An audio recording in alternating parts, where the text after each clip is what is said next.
What's good? I'm Kasim. It's Just Sneakers, back with another review. And today we got the Air Jordan 1 Low, Blacktoe.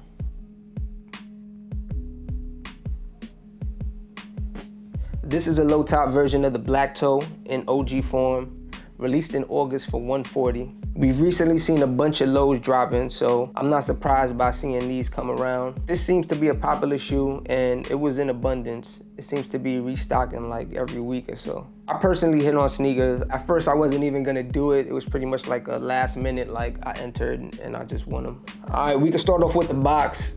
We got the red and black Jordan 1 box that we've been seeing for quite a while, actually, a good while. So nothing different there.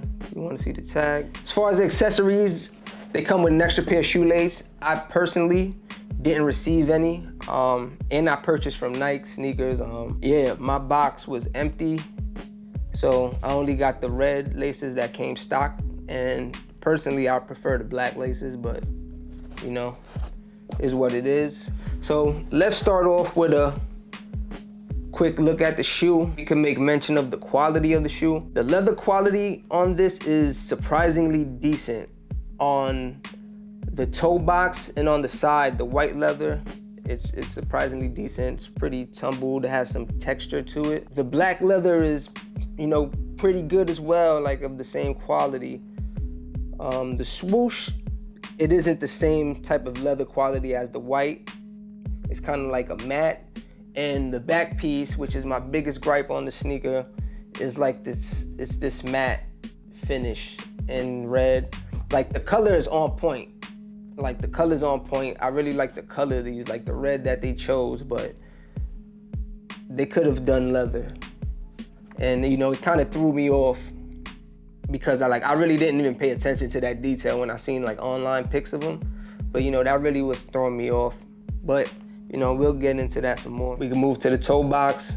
You got the black on the outer side, white toe box with the perforations. Pretty good leather quality for what it is. Move up towards the tongue. You have the classic mesh tongue, black tag with the red lettering.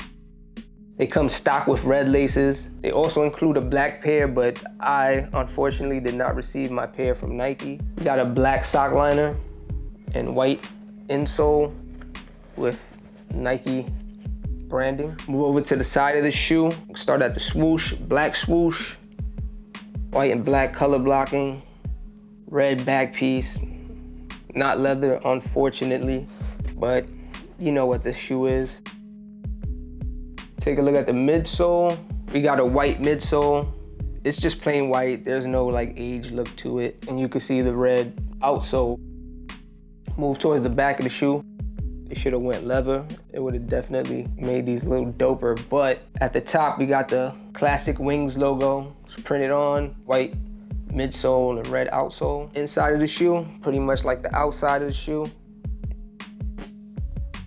Move to the outsole, classic red Jordan 1 outsole. So yeah, you know, that's pretty much the gist of it. You know, you've been seeing this shoe throughout the decade, so there's no surprises here. It's just a low-cut version. Now for my thoughts on these, I think they cool. I like them. They real decent. Really not feeling the back part, man. I've harped on that a couple times during the review, but it really is a low point in the shoe for me. Overall, I'm digging them, you know. That's why I still got them. I bought these a minute ago. I'm doing this review now, but I actually do like them. And as I see it, these are some like kicks that, you know, it's just gonna kind of get beat to the ground anyway, so it is what it is with the back part. But overall, I think it's a decent shoe. And to be honest, it's pretty much, this is among the better Jordan 1s I've seen this year. That's it on that. I wanna know what y'all think about these. Did y'all cop them? Were y'all looking forward to them? Whatever it is, leave your comments below. Like, share, comment, subscribe, all that. It's Just Sneakers. Peace.